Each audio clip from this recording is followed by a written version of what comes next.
Hey, so let's take a trip down memory lane. Do you remember what your first job was? Or even earlier, do you remember having an allowance? I do not remember having an allowance. Okay. Let's be honest about that.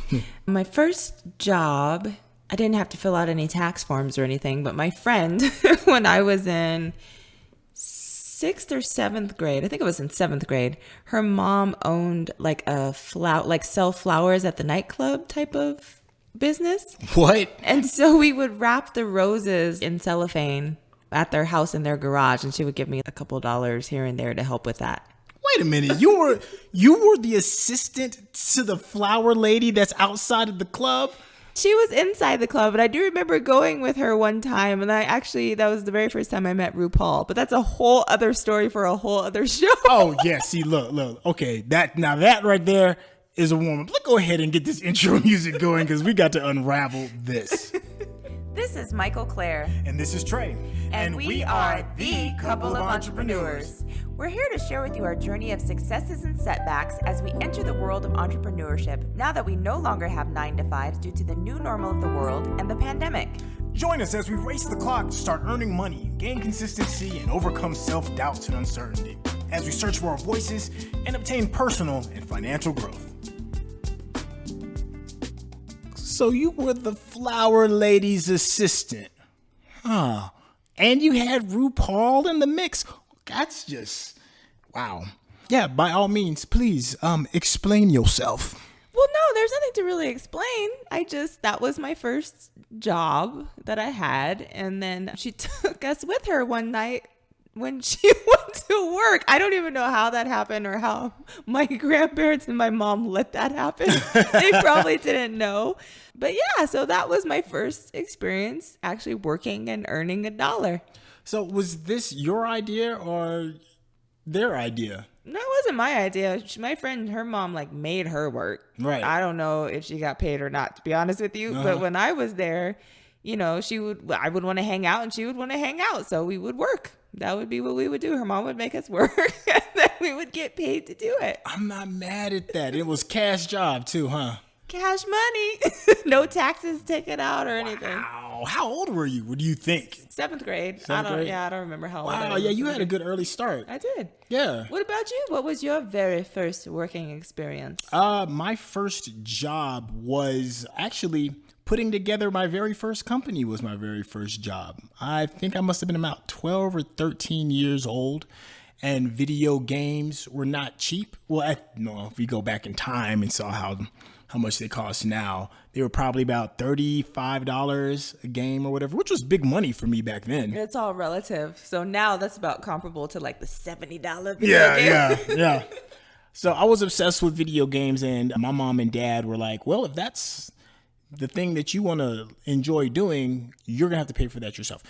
Don't get me wrong. They certainly bought me games for Christmas and birthdays and stuff like that. But for the amount of stuff that I wanted, they were like, you're going to have to figure that out yourself. And I was actually introduced into the world of entrepreneurship that way. I had a lawn cutting business. It was me and my friend Tony. We pieced it together. We were like the two CEOs. Well, actually, I was more like the CEO. And then we hired a couple of other kids in the neighborhood. We had business cards, flyers. We had scheduled times for us to cut the grass. We had a rotation going on. And we did all this when I was like, yeah, I must have been about 13 years old. That was like my first real job. Wow, that's impressive. It wasn't a job. It was a business. Yeah, it was a full-blown business, and it failed spectacularly. Well, then it was absolutely a business. No, I didn't know anything about it. And it was one of those situations where you kind of had to learn as you go. I learned a lot, especially when it comes to talking about money, because even though my friends were getting paid, they weren't getting paid as much as me because, I had to get my cut. And if I was going out getting the contracts, I actually had real contracts, which was funny too. I had people sign the contract when we would come once a week, every Saturday. And I think we were charging $30 a yard, which was a lot. It was a lot of money back then. This is the South. You got to keep in mind, this is Tennessee in the South in the early 90s. So $30 a yard was big dough. And I would always get $10 off top and then let whatever kid was come in and then, get the other $20. So even if I wasn't working, I was still earning. But when you're dealing with employees, especially young ones, they were like, well, how come you get to get paid and I have to do all the work? And I had to do all that. And I was young and didn't understand how to deal with employees. And they were like, he's scamming us. And my business went to pieces. It lasted for like a good summer, though. Well, that's good. And honestly, $30 a yard for the yards out there in the South is not a bad price. Oh, no, that was big money. Because at the time, I think it was like maybe like $10 a yard at the time, but because it was scheduled and my dad had like this little the thing that you pull behind you, like a trailer that we had the little lawnmowers on, and they just saw how professional it was. And I wore my little button-up shirt and a tie when I knocked on doors, and my dad would sit in the car in the driveway and wait for me because he didn't just let me just walk out there by myself. It was a learning experience. I mean, it looked really professional. Now, not everybody was signing up, don't get me wrong, but I think the people that saw the effort that was getting put into it supported it. First black-owned business. The first one? Well, you know what? Let me not say that. I'm thinking in hindsight, that wasn't my first black-owned business because my homeboy Tony, he was Italian. But it was still my first business. So you mentioned that your dad was there with you along the way in your first business. Yeah. What did your parents teach you or show you about money and business and just in general? They showed me a lot. I don't think I paid attention enough, unfortunately. My parents, and let me give you a little quick backstory. I'm not getting all the details, but my dad was in the Army and my mother was a teacher back when I was really, really young. And as my dad was coming up through the ranks, he ended up getting a financial advisor. He was one of the few in his social group at that time to kind of do that, to actually learn what to do with your money. Because many people would just get in their check, paying their bills, spend what was left, and then rinse and repeat. Mm-hmm. So my father and my mother, who didn't have these skills at the time, took it upon themselves to try to learn more about how money works. And they didn't come out with a business degree or anything like that and were working on Wall Street. It wasn't like that, but it was enough information for them to grow their money instead of just always spending it. And then they just did small pieces at a time and stacked on what they learned and then became just a lot more confident in how they spent their money. How about you? How was money introduced to you? I try to think about how it actually was introduced to me, to be honest. I know at a young age, I didn't have an allowance. I kind of had things kind of given to me. So I don't know when I actually started learning the value of money. I know I saw my mom working really hard as a flight attendant. I know I saw my grandparents. My grandma was a principal for middle school, and my grandfather was an educator and worked in the community to a very large extent. So for me, I don't think I saw the value of a dollar probably until I was starting to get ready to go to college. Mm-hmm. My senior year in high school, I worked at Kmart and saved my little pennies and cents to try to just have some money to at least go off to college with. Right. But as far as learning the value of it, I'm trying to figure out when I actually did. Yeah, that's not bad at all, because a lot of people that are even older than we are just now discovering how to make their money work for them, understand what currency can do for your personal life, your business. It's more common than you realize how much people don't know about the pluses and minuses of proper money management. I am still learning, and there's a tremendous amount of information that I need to continue to learn in order to get a better mastery of how to spend my money. And I know somewhere along that road, it was ingrained in me to save money. Mm-hmm. And I know I've mentioned that in a previous episode, but I'm like a money hoarder in a way. Like I used to have this thing where I just would not spend any money on anything if I felt like it was frivolous or unnecessary. Right. I've kind of gotten out of that a little bit, I'm going to be honest.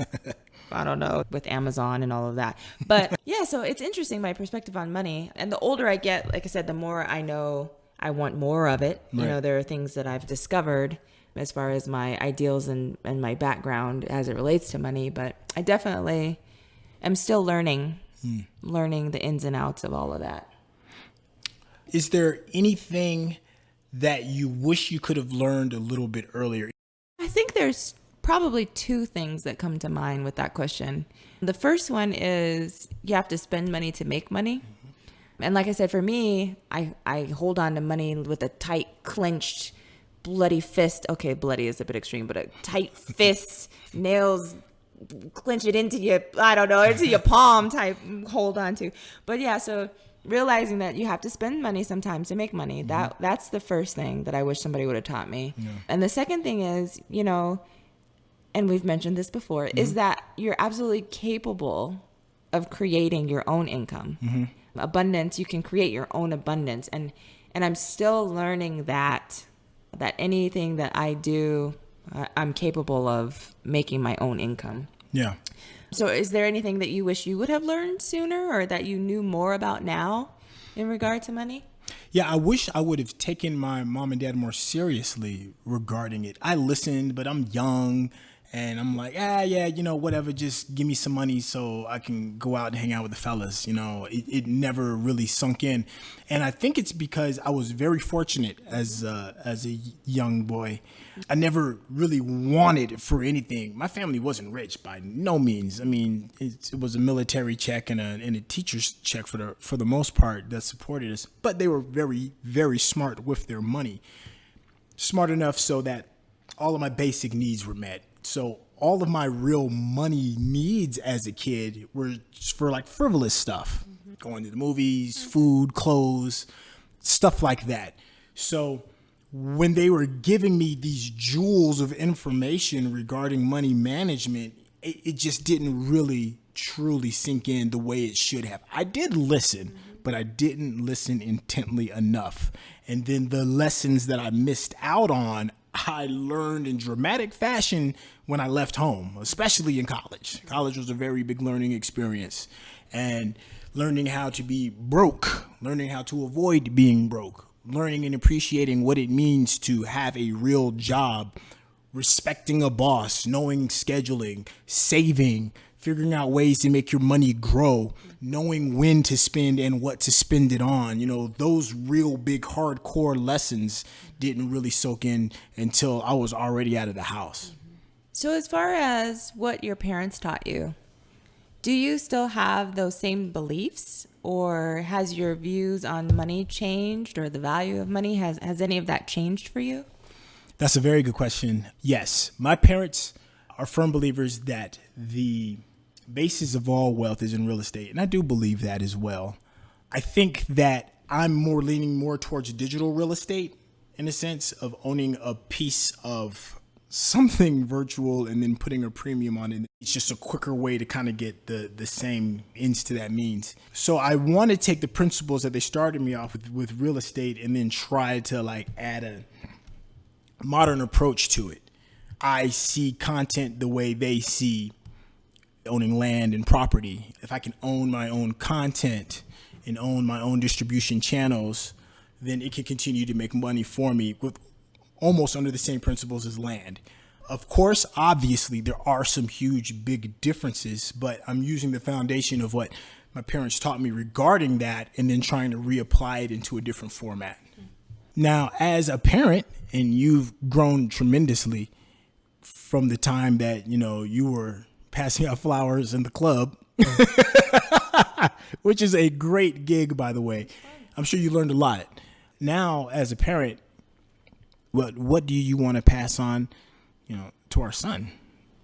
Well, first of all, I'm on the path for creating generational wealth. I didn't understand the value of that until, you know, I don't really consider myself to be wealthy. I mean, not in that regard, not in the financial regard. I'm wealthy in so many other ways. And I just don't want him to think that money is scarce. I want him to know that it's always available. So it's not like something that he has to worry about, and he can focus on other things like creating ideas and coming up with businesses and traveling. And, I want him to have a different view of money than I did. And for me, I don't mind saving. I think having a savings and something to, as a cushion is great. But I also believe in living life. And I just want him to know that money is great and you can earn it, but there's also like a life to live. And I just want I want to pass that on to him. Like, you don't have to go into an office building every day and work for somebody else and, be stressed and away from your family. And I want him to live life, as you would say, on his own terms. Right. So what about you? Do you have like these core things that you want to teach our child about? The first one is to not fear it.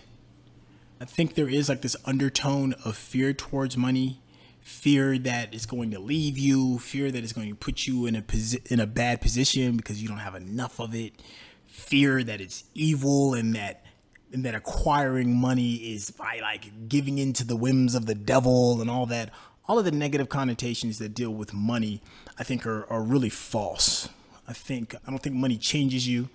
I think your character is who your character is, and money just emphasizes it. Don't think that you have to look at money as if it's your lifeblood. I think your mind is your lifeblood. And I think as long as your mind and your capacity to work hard towards goals that you've set towards making your life better, money will come as a result of it. I want him to think of money as something that you could pluck from a tree as easily as you can pluck an apple from a tree. I know I've said that before. Money is a tool. Money is the same tool to you as a hammer is to a carpenter or a paintbrush is to a painter. What you do with that tool can either make something amazing and beautiful, or it can be destructive, depending on how you use that tool. And it should be thought of as only that. I want him to know that money does not define you. Because you have it doesn't make you better than anybody. And because you don't have it doesn't make you less than anybody. I want him to just be able to move and be in tune to the frequencies of just a wealth mindset so that he can build it on a whim and not have to dig down deep and pull yourself up by your bootstrings and sweat it out in order just to make rent. And in that same note, what do you want to teach him about entrepreneurship? Well, with entrepreneurship, the power is within yourself to ask for the calling price that you demand, to be able to put your thought process and be creative and make money off of that creative process. Entrepreneurship is your own freedom. You define the terms of how you want to make money. You define the terms of how much money you receive. You are the king and master of the creation and the cultivation of the things that you grow. What do you want to teach our son regarding entrepreneurship? Life on your own terms. I don't want to see him miserable, trudging into work, waking up at 4 a.m, driving to a job that he just despises. And not saying that every 9 to 5 is like that. There are some people that love their job, love going to the office, love their coworkers. Right. I want him to have the choice. And if he chooses to go to work every day in a 9 to 5 or what have you, and he loves his coworkers and he loves what he does, and I support that 110%. But I want him to know that he has the option to be his own boss, to do his own thing, come up with his own vision. And that's really important to me, is that you know that you're in control of your own ship. Like I want him to know that 110%. Nobody else dictates that for him. There's no path that he has to go down. That freedom of choice, I think, is the most important thing that I want him to know. So how has being a parent changed your perspective about being your own boss or working for somebody else? Do you think it's changed, or do you think it's been the same like always for you? I think that becoming a parent adds a bit of pressure towards the decisions that you make in entrepreneurship, because you want to get it right more so than get it wrong. So I think that it's made me not take as many risks as I should. And I don't think that's necessarily a good thing. It's the safe thing, but that doesn't necessarily mean it's the good thing, because I think you do need to be bold in your decisions regarding entrepreneurship if you want to get the most out of it. I do believe that you can be a very successful and good entrepreneur playing it safe as well. That's kind of like the lane that I'm in right now until my legs get a little bit stronger so that I can become a little bit more bold. But being a parent kind of just makes you pay attention a lot more and makes you think your decisions all the way through, because you know the outcome is going to affect more than just you. How does being a parent and entrepreneurship affect you as a whole? Well, in regard to being my own boss, I know that there's a lot of lessons that he can learn from that. And that includes the successes as well as the failures. He can see that no matter how much effort, no matter how much hard work you put in, not everything is going to work. You know, some things are going to succeed, some things are going to fail. And he can learn like what you do in those situations. So, you know, if something fails and he sees you or myself pick ourselves back up and keep moving, that in itself is one of the most valuable lessons that you can learn.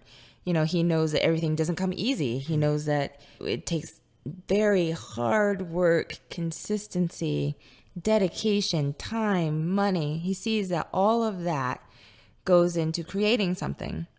And I think that that's important for him to learn, so that when things get difficult, he doesn't just quit. He knows, hey, my parents, they showed me by example, not by just telling me, that this is what it takes. And I'm capable, but I know that I'm going to have to do what I got to do. And that's work hard every day. So I just want him to know that. And I want to set the example for that. So it makes me not as eager to quit on something or to, you know, give up easily. Well, do you think that it's time we put a pin in it? What? Are you over here stealing my catchphrase? I'm putting a pin in it. Oh, well, you've heard that, ladies and gentlemen. This has been officially pinned. So that means hit your subscribe button. Tell your friends all about the Couple of Entrepreneurs. And we will catch you on the next show. Ta-ta. Peace out.